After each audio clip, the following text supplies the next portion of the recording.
All right, let's get started. Thank you so much once again for joining today. Um, so today's going to be all about access requests and fulfillment. I think it's um, quite a trending topic today, especially when it comes to access management. There are different ways people do access requests today. There are so many different processes and workflows that you can use to do access requests.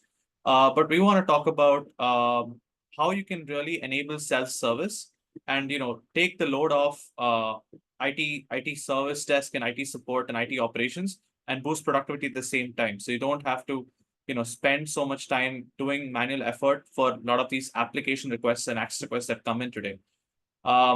So without further ado, let's get started. I want to start with a story.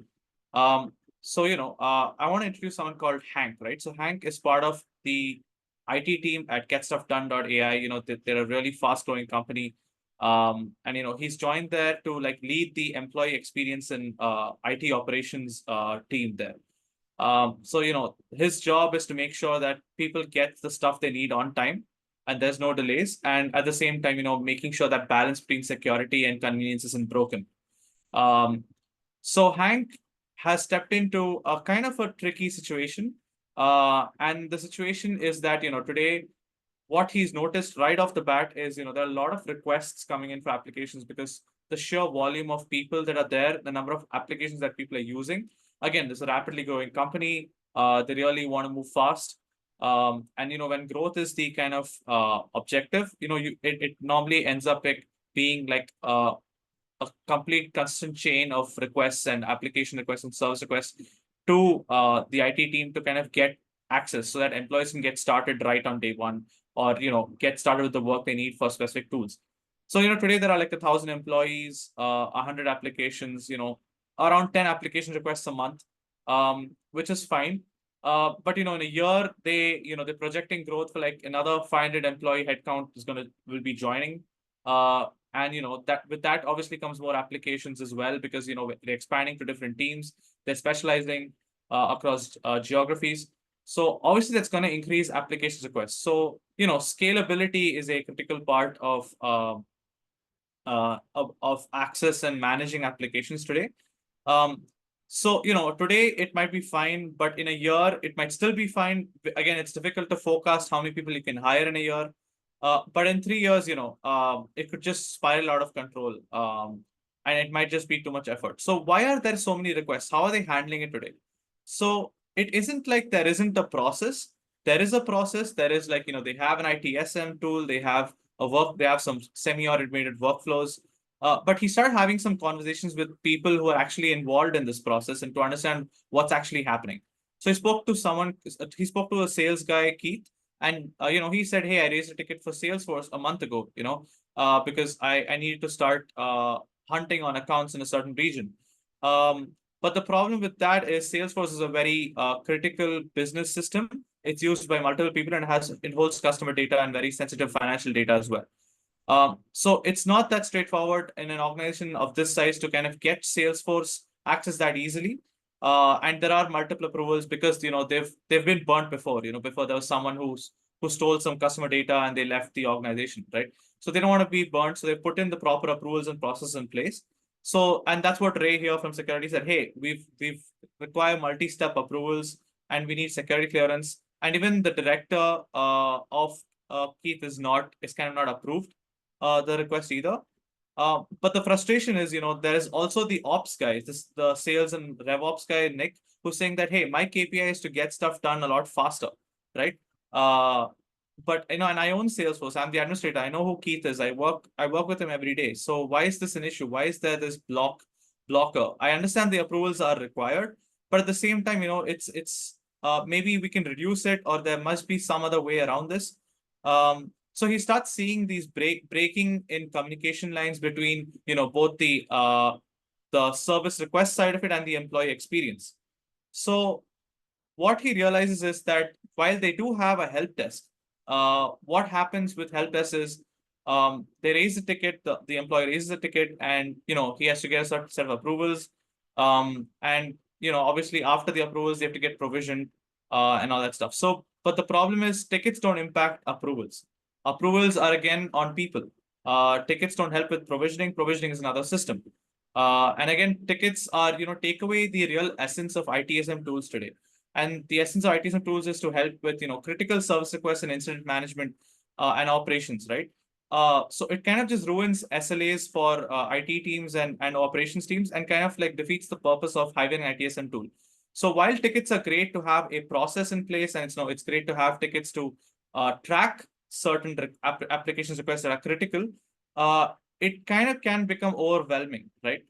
Um, and it looks like this, right? As an organization scales, it can just end up looking like just a huge chain of requests and approvals and tickets, and it just becomes a long, drawn out process. Um, so the complexity just grows, and the effectiveness and the actual disconnect between provisioning, approvals, and using ITSM effectively is kind of lost.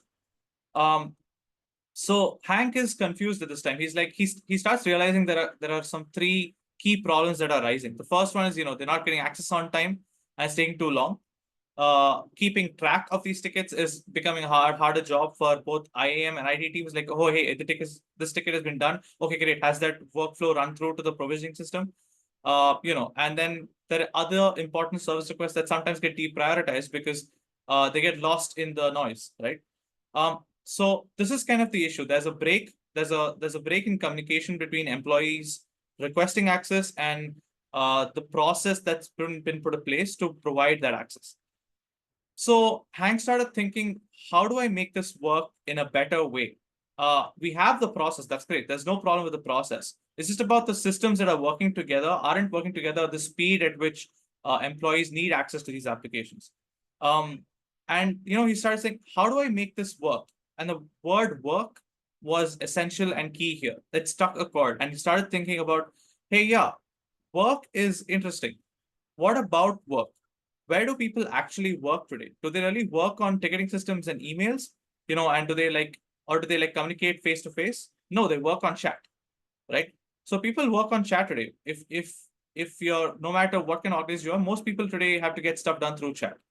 And he was thinking, so why don't I build this experience on top of a chat collaboration tool that our company uses, rather than having to use emails and tickets as a placeholder to manage these app requests? So that's what we are all about today, and that's what we want to talk about today. That's what we focus on, is about self-service access request and fulfillment through Slack, right? We want to talk about how you can build a Slack first experience and really streamline approvals and requests without having to do all the nitty-gritty approval work, the tracking, and kind of having to manage have multiple interventions at different stages of the approval process.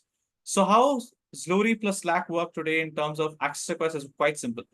A person raises a request on Slack, then they get then it sends a notification to the set of approvers, and then he has to approve it. So the whole requesting process as well as the approval process happens completely on Slack. So how does that facilitate it? So under the hood, we have two things. The first thing is a policy engine. So you can specify what kind of policies you want to mention for your application. So Salesforce, these are the approvers. If this person is from XYZ team and he has this kind of access, and this is the kind of application access he's looking for, he has to go through these approvals. So that automatically sends these notifications to the approvers because you can set up those policies on the backend. And how this automatically flows is through automation. And automation helps us achieve two things here. The first thing it helps us achieve is a simple, the policy enforcement itself. And the second thing it helps us achieve is the kind of provisioning, right? So once the access is done, the access he has to be provisioned to the license, so there's no wait time in between, right? So again, this is kind of a simple way of how this works. Like I said, the user raises a request on Slack, the approver, approves it, and then the notification is sent back to the user. This runs on the policy engine, and once all that's done, it automatically provisions you to the applications you need to, right? So it's quite simple, it's seamless, it really cuts support times, and it focuses on the user experience most importantly. And of course, it helps IT teams focus on the real important service requests, and that actually have to be handled that matter to IT operations and business operations today, and taking away the pressure that comes with kind of managing access requests. So this is kind of the a high level of what access request is all about today. So what I'm going to be doing is I'm going to step aside and give it to my co-host here, Rohit, who's from the product team, and he's going to walk us through how this works in on our platform. So Rohit, over to you. Hey, thanks so much, Rohit. Let me share my screen.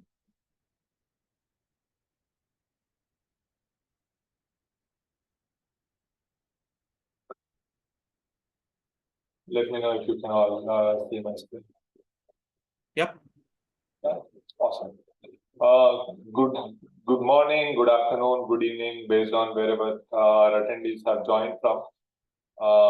So as Rovi suggested, I'll take you guys through, how the access requests looks like when carried out from the Zluri platform, along with integrations with Slack. Okay. Access requests forms like a core integral part of our overall access management. There is, of course, automated onboarding and offboarding. So this is all the thing that comes in between when employees need to make a request for a specific app that they want to use. Right? So let me actually get first started with showing you how to raise an access request from Slack. So all you will need to do is you will have like a Zluri app within your Slack, and you would just hit a slash and start typing access request, and it will show up right at the top there. And then you hit enter, and there comes the form that the employee will need to fill in for whatever access they want. So let's say here we create an access request for Zoom. So selected Zoom, business requirement, let's say I need Zoom to run webinars. What you can also do is when you're making a request, you can tell how long you need this for, so that at the end of the term, the access will be deprovisioned automatically. So that ability is also there on the platform. However, this is optional. So if you do not provide a value here, there is not going to be a deprovisioning that will be scheduled to automatically run at the end of the subscription term. So I'll say 6 months I need this for, and let's say I need a Zoom Pro license. So I enter all of this and I click submit. Okay. And when you do that, you just get a message saying that you have successfully raised an application request. Okay.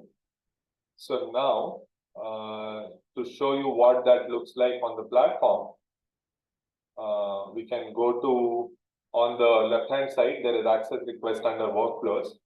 So if you come to that page, you will see that there will be a pending request for Zoom. So this is the request that I just created for the Pro license for 6 months. And I need Zoom to run for webinars, right? So this is the request that we just created. Now, getting into a little more detail of how to set all of this up on the platform, right? So let's go quickly over that. So you go to applications, and let's say Zoom, and then let's say we open up Zoom, and under automations within Zoom, you can create playbooks for automated provisioning. If you need automated provisioning and if that is available, what you can do is you can create a playbook and say that you want to take these 2 actions when access request is raised. So you basically add the actions that you want to take that will be automated. Here it's invite user and then assigning a license to the user, right? So something like this can be created within the provisioning playbook. and then you publish the playbook. Once it's published, you cannot edit it. So I just showed it to you on an unpublished playbook. Anyway, to set up the rule itself for access request, you go into access automation rules and you go to access request. And here it would be blank. You would just say add a new rule. Here, since we have a rule, I'll just show what happens when you click on add a new rule. So when you click on add a new rule, you will get this screen where you can set up conditions. So you can set up conditions such as when the user status is active, then I want to run this. Or if a user department is this, then I want to run such and thing, right? There is also auto reject request. So let's say you have a finance application and you only want, if the user department is not finance, then you want to automatically reject any person making a request to your finance application, right? Just as an example. So you can also auto reject based off of conditions that you set up. Here, let's say we set up the Zoom access request to when the user is active and that we want to set up an approval process. Then you select initiate approval process, and on the right hand side you see that the first one is actually set to be assigned to the app owner. So here the app owner of this Zoom application is the first approver for this application request. You can also create multi-levels of owners. You can say, it could be procurement admin, reporting manager, or the overall app IT owner could be, in the hierarchy. Or you can also give individual people, like if you type in like email IDs, you can specify a specific person that needs to approve an access request. So that is, this is where you manage the list of approvers. And after that, you have provisioning actions. So once all of this is approved, if you have set up the provisioning playbook, then what happens is this playbook will automatically run. This is the playbook that I just showed that we created, saying, you invite the user and you assign the license. So that is the playbook that we've created. The name of the playbook is Zoom assign license. So you select that. Deprovisioning actions, again, if this is selected and the playbook is selected, then if the requester requested for a specific time period, then by the end of that time period, this deprovisioning playbook will be run, which will basically remove the license. Okay? So this is the configuration of the app request rule. One more thing that I want to show here is, so all of this that we saw just now was, give me 1 second. In the meantime, let's actually go approve this request so that, that continues functioning. So here, as the approver, you would have gotten a, Slack message asking you to approve the Zoom access request that was made just now for 6 months, and for the reason of I need Zoom to run webinars, right? So this is an approval screen that comes up to the approver. Here it's showing up everything. We've configured everything to be on my own Slack ID. So everything is showing to me, but this approval message would show for the approver on their Slack Zluri app. Okay? So let's say the approver clicks on approve. All right. Here we were talking about creating access request for the application of Zoom, right? So there is also access requests that are like overall global access requests, right? So let's say you have 60 or 70 managed applications. You know that for like 5 or 6 of them, you want to set up specific rules of approval of where it needs to get approved, etc., etc. But for the rest of the 65 applications that is managed within the org, you have a common approval process, right? So if such is the case, you can also set up access request directly here under workflows, and basically you would go to automation rules again here, and here, as you see, new approval rule has been set up. Now, when there are multiple automation rules that are set up, one at the application level and one at the global level, the application rule always takes precedence. And if the application rule exists and has run, it will skip running the global rule. Okay? So if the application rule is absent, then it will like come to look for if there are any other rules that apply, and it will find the global rule and it will run the global rule. The global rule is very similar in its makeup, except you can actually select your trigger. Here the access request is made for an existing application, meaning that the application is already a part of the organization. There could also be a request that is made for an application that the organization currently does not use, for which you can set up different set of approvals and different playbooks to go procure and all that. So that's a separate use case. So this is the global access request automation rule. Right? Let's go to pending requests. So here, refresh. Okay. This is the Zoom request that we made. In between, I went back to the Slack and I approved it as I showed you. So the status is showing as approved. And, this is the request that is made for Zoom to run webinars. Right? So to see further details of this request, we can just click on it. That will take us to the details of the log of the request. So here it says that this is the marketing manager who approved the request, and that this is the playbook that was supposed to run when the request is made. The details of what the request had, it has all of these details here.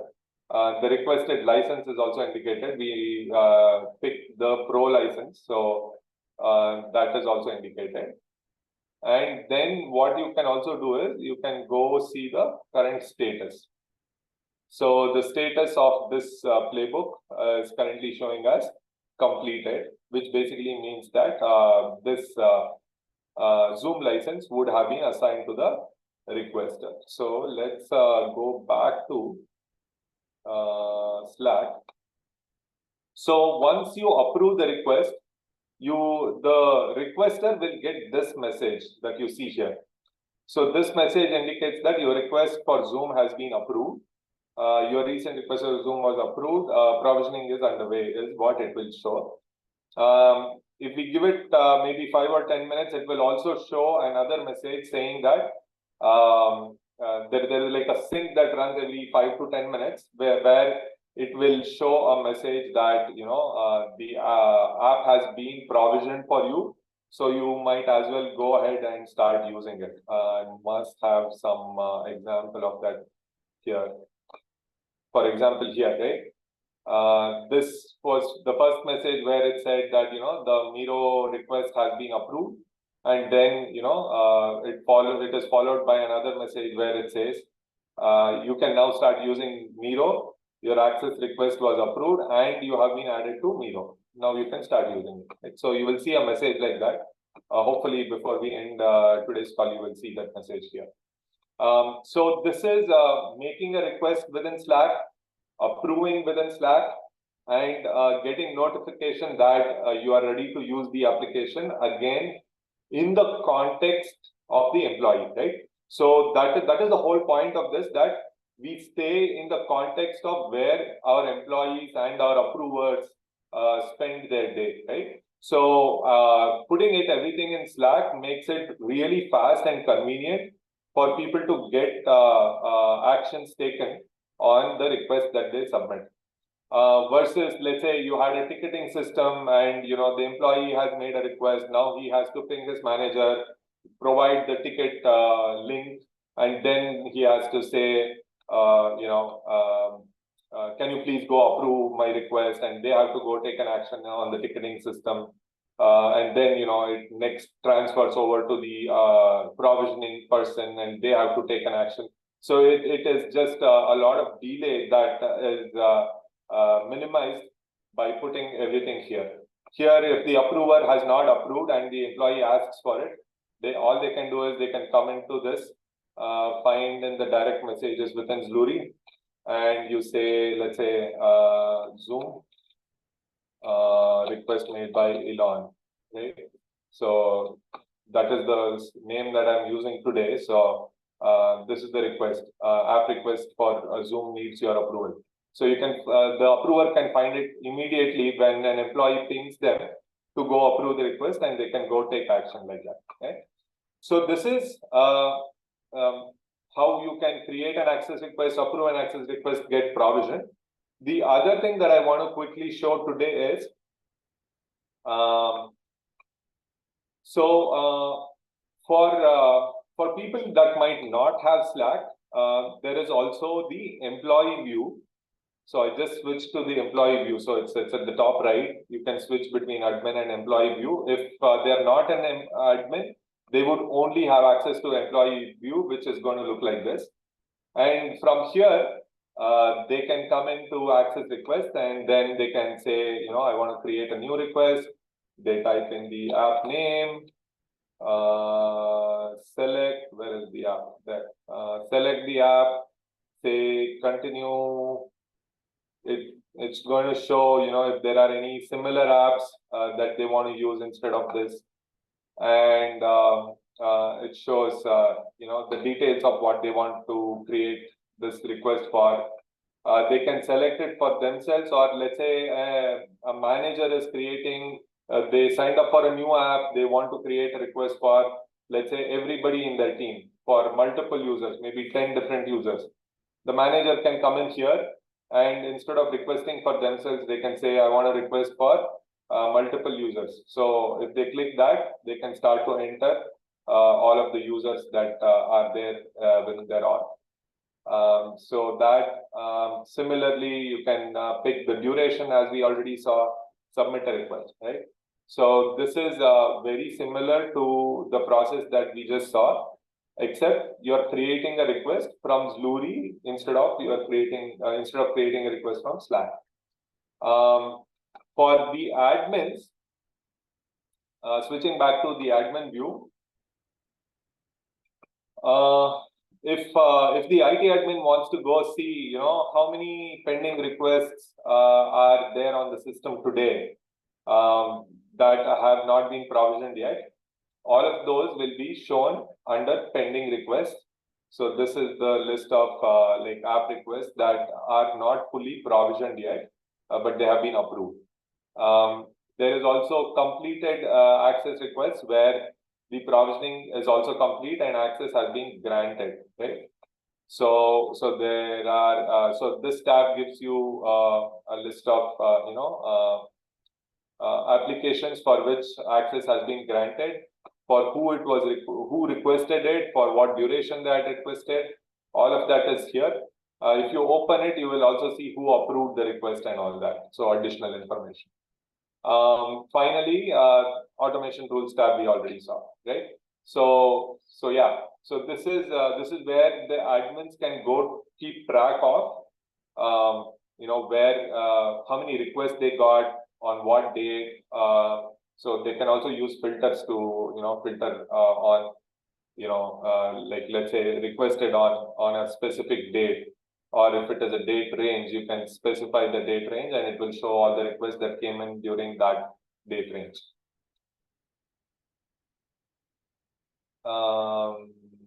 Yeah, I think that is everything that I wanted to cover here. One more thing maybe. So there's also audit logs where it will show that, what happened. Workflow to assign a Zoom license was run, right? So that was the latest action on one of the users. Here we requested at 10:46 today, we requested for a pro license for Zoom. and so that is also recorded here. So this audit place also gives you an idea of what is happening on the system. And there are many other things that are happening. So you're seeing multiple things, but if you're interested in looking at it for any specific user, you can always search for it. Or if you want to track what are the audit logs that you found for a specific app, you can also search for the app name and list out those things. Yeah.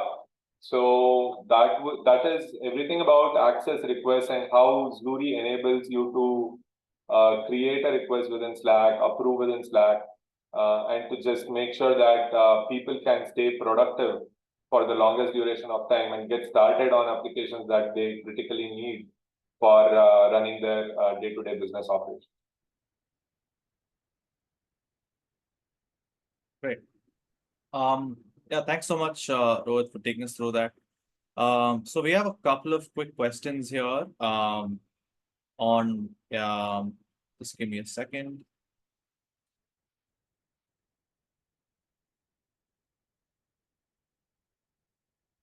Yeah, I'm just gonna skip the setup. Right. So we had a couple of quick questions on the chat. So I think the first one was around the can we create let me just see here. Yeah, how do we get access requests in Slack automatically to create a support ticket? Yes, I think this is something that's going to be launching very soon. We will have an integration with an ITSM tool very soon, probably next quarter. But Rohit, do you want to shed any more light on this? Yeah, thanks, Rovi. So there are a couple of things. The ITSM ticket to be generated when an access request is made can already be done. So all you will need to do is, the playbook that you set up, you create a manual action and say that the action needs to be assigned to your Jira ITSM. That integration exists on the system today. So you can already create a ticket on Jira when a provisioning request, when a provisioning needs to happen through, let's say, like a Jira ticketing system. What is coming up that Rovi was pointing out is, if you want to create the access request and follow the Zluri approval process that you've set up, but the request starts in Jira, right? So that is something that is coming up. We're planning that for Q2. But the request that happens in Slack and goes through the approvals that have been set up on Zluri, if you just need to provision the access to that by creating a Jira ticket, either because let's say an automated action doesn't exist, or you want some form of tracking of who is provisioning and when they're provisioning that Jira integration today exists, and it's bi-directional. So when they finish provisioning the access within that Jira ticket, if they complete the Jira ticket, that information will carry back to Zluri, and it will update that the request has now been fully provisioned and the access has been granted. Awesome, great. Yeah, I think the second question that we had was around do we integrate with other chat tools like MS Teams? To answer that, today we don't, but we are planning to do that in the near future. But at this point we don't, but we will try and incorporate that in the near future. So that's where we're at with the MS Teams integration. But yeah, if you don't have Slack, like Rohit mentioned, you can always just go to the app catalog where we have on the employee view, and they can just request the same thing from there. It takes like maybe a few seconds more, but it should still be like pretty seamless. So yeah. Got it. I think that's all we had for today. Thank you so much for attending. Do attend the next one. It's going to be a big one. We're going to cover a really important product launch that we're doing.